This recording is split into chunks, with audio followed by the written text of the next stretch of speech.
Welcome to the deep dive. Today we're tackling a really powerful concept. Yeah, something that really promises to give you back some incredible, valuable things. Exactly. Your Yeah. time, your energy, maybe even just peace of mind. Hmm. We're focusing on understanding and, leveraging what you actually have control over. Right. And we've been digging into these excerpts from Chapter 1, letthemtheory.pdf.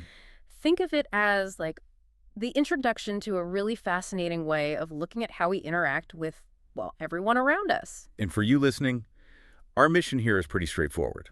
We want to give you a kind of shortcut to understanding a perspective that honestly could genuinely change how you deal with stress. And how you navigate relationships, too.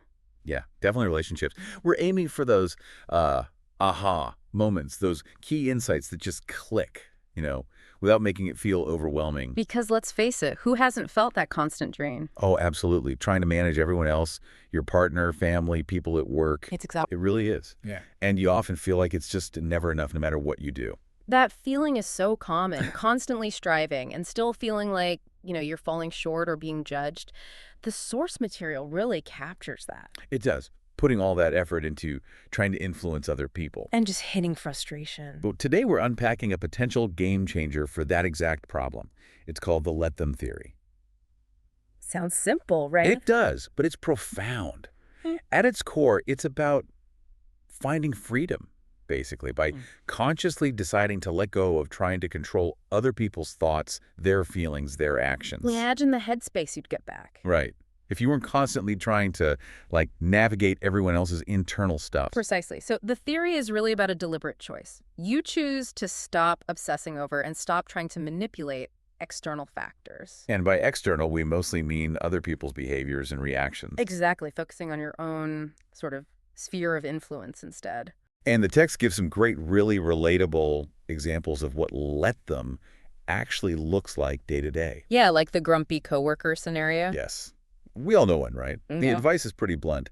Let them be grumpy. It's not your problem. Focus on your work and how you feel. Mm. It's almost like permission to just step back from their cloud. Right, and that really links into setting healthy boundaries, doesn't it? Recognizing their emotional state is theirs. And you're choosing not to absorb it or, importantly, try to fix it for them. Yeah. Then there's the critical family member thing. That hits home for a lot of people. Definitely. And the theory says, let him have his opinions. They don't change who you are. Or what you've accomplished. Or your right to make decisions that make you happy. It's about finding that self-worth inside, not relying on what others think. And the reason this works, the why behind it, is actually quite logical. Yeah, when you stop pouring energy into trying to control things you fundamentally can't control. Like other people. Yeah. You automatically save that energy. You get back time. You get that quiet mind we all crave. And you start realizing your happiness isn't tied to their actions. It's linked to your own choices, your own responses. It's quite empowering when you think about it. What's also really interesting is how this whole idea apparently came about. Oh, the origin story. Yeah, it wasn't some lab or academic paper. No, not at all. It came from a very relatable, kind of chaotic family moment, a high school prom of all things. It's such a perfect setting. The source paints this really vivid contrast, doesn't it, between how meticulously they planned their daughter's proms months of planning compared to their son Oakley's approach, which was much more last minute, relaxed, let's say. It really shows how different people, maybe even different generations, approach these big events. And then there's that poignant moment in the kitchen, that sudden hit of awareness about time just flying by as they're getting ready for Oakley's prom. That feeling is universal, isn't it? Life just rushing past. Totally. Yeah. And it's in that context where time feels so precious that little things can suddenly feel huge. They cause stress. Like the corsage incident? Yes, a classic case. Yes. Mom tries to do something nice, gets the corsage, Oakley just rejects it, flat out. and bam, that immediate sting of feeling unappreciated, maybe a bit hurt. We've all been there, trying to be thoughtful, and it just lands wrong. It's that feeling, yeah. You put in effort, you care, and you get indifference or even pushback. It's a real trigger. And then the stress amps up a bit with the dinner situation. No reservations for 20 kids. 20 teenagers, and it's pouring rain. Right. The parental urge to jump in, fix it, take control. It's completely natural. You just want things to go smoothly for them. Exactly. But this is the turning point. This is where their daughter Kendall drops the wisdom. With total teenage clarity. Mom, if Oakley and his friends want to go to a taco bar for pre-prom, let them. Just like that. So simple, but Yeah. so powerful in that moment. And the author mentions how it sparked this chain reaction of other let-thems. Yeah. Let them get soaked in the rain. Let them get ruined, presumably the outfits or whatever. And the core message, like Kendall said, it's their prom, not yours. That distinction, theirs, not mine, is key. That's the heart of it. And the effect of actually embracing that let them was immediate, according to the text. Yeah, a softening, it says. The tension just dissolved. That internal mind racing stopped. It's that shift, isn't it? From feeling responsible for everyone else's experience. To just focusing on your own state, letting them handle theirs. And what's amazing is how quickly this small shift started bleeding into other parts of life, not just prom night. Right, the author lists all these everyday things. Sold out bagels at the shop.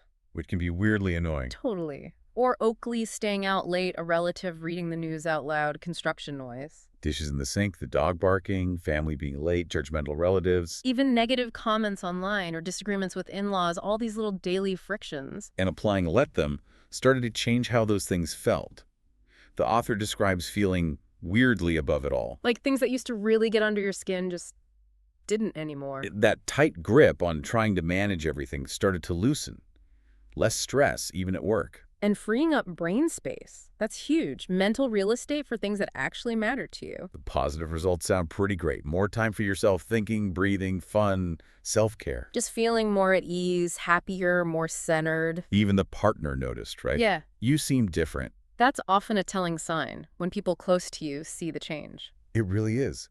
And then the story gets even wilder with the whole social media explosion. Yeah, that 60-second video explaining the theory. Just distilled down to those core examples, not being invited to brunch. Ouch, that one stings. Or, liking someone who doesn't like you back. Or kids not wanting to do the planned activity. Let them. And the reaction was just massive. Millions of views, super fast. Thousands and thousands of comments. News outlets started writing about it. Even psychologists and therapists weighed in. It clearly struck a major chord. It tapped into something universal, clearly. A desire for less stress in our interactions. And the podcast episode based on it became a top shared one globally on Apple. That's significant reach. It shows how much people needed to hear this simple message. And the tattoos. People getting let them tattooed on themselves. That's commitment. It shows how deeply it resonated, like a personal mantra. Which understandably led to wanting to understand why. Why did this simple phrase hit so hard? Exactly. Hence the 2 years of deeper digging, talking to experts in psychology, neuroscience, all sorts of fields. And that research circled back to something pretty fundamental about us as humans. Our need for control. Yeah, it's innate. We want to control our environment, our experiences. It makes us feel safe, secure. And this is the crucial insight is that the only real control we have Is over ourselves, our thoughts, our actions, our feelings. we just can't truly control or change another person, no matter how hard we try or how much we want to.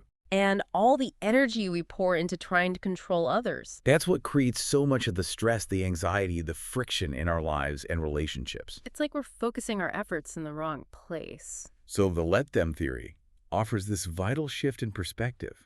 Instead of fighting against other people's autonomy, Which is just human nature. you accept it.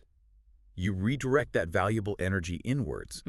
Focus on what you can influence yourself. Focusing on your internal locus of control, essentially. And the result, surprisingly perhaps, isn't losing control.